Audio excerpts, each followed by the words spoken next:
नमस्कार दोस्तों। आज मैं आपको महाराष्ट्र के एक ऐसे घाट की सच्ची घटना पर आधारित डरावनी कहानी सुनाने जा रहा हूँ, जिसे सुनकर शायद आप रात में अकेले सफ़र करने से पहले 2 बार सोचोगे।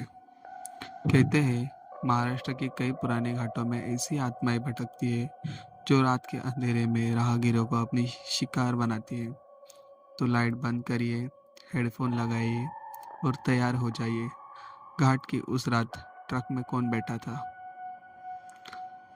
यह घटना महाराष्ट्र के अंबोली घाट की है।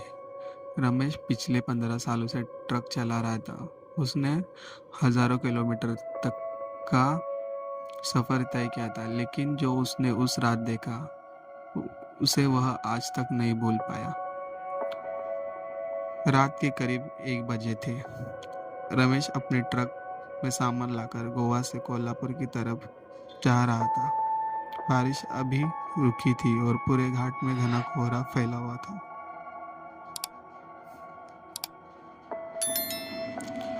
सड़क पर दूर दूर तक कोई गाड़ी दिखाई नहीं दे रही थी। ट्रक की हेडलाइट मुश्किल से कुछ मीटर आगे तक रोशनी कर पा रही थी। अचानक रमेश को सड़क के किनारे सफेद साड़ी पहने एक औरत दिखाई दी। वह सिर झुकाकर खड़ी थी। रमेश ने सोचा कि इतनी रात को शायद किसी की गाड़ी खराब हो गई होगी। उसने ट्रक थोड़ा धीमा किया, लेकिन जैसे वह औरत के पास पहुंचा, उसने देखा कि उसके पैर जमीन से कुछ इंच ऊपर थे। रमेश का दिल जोर जोर से धड़कने लगा। उसने तुरंत एक्सीलेटर दबाया और ट्रक को तेज कर दिया।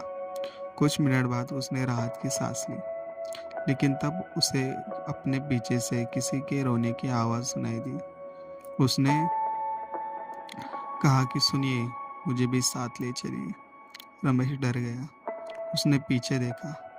ट्रक का केबिन खाली था, कोई नहीं था। उसने खुद को समझाया कि शायद थकान की वजह से उसे भ्रम हो रहा है, लेकिन तभी ट्रक के अंदर अचानक ठंड बढ़ने लगी। इतनी ठंड कि उसके हाथ कांपने लगे। और फिर रियर व्यू मिरर में उसे वही सफ़ेद साड़ी वाली औरत दिखाई दी।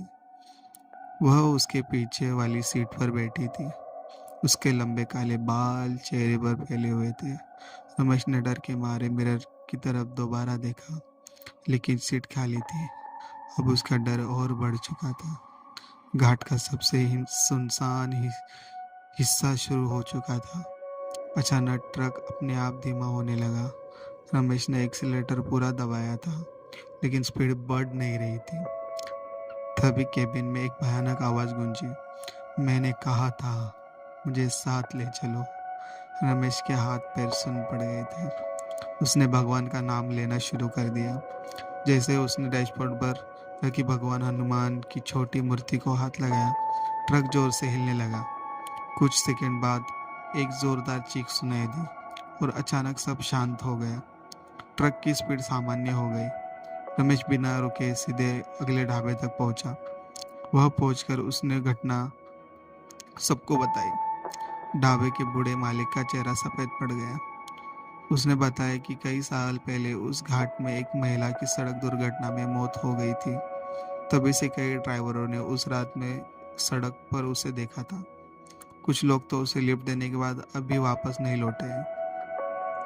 उस रात के बाद रमेश ने कभी अकेले उस घाट रात में सफर नहीं किया, लेकिन आज भी वह उस रास्ते से गुजरता है।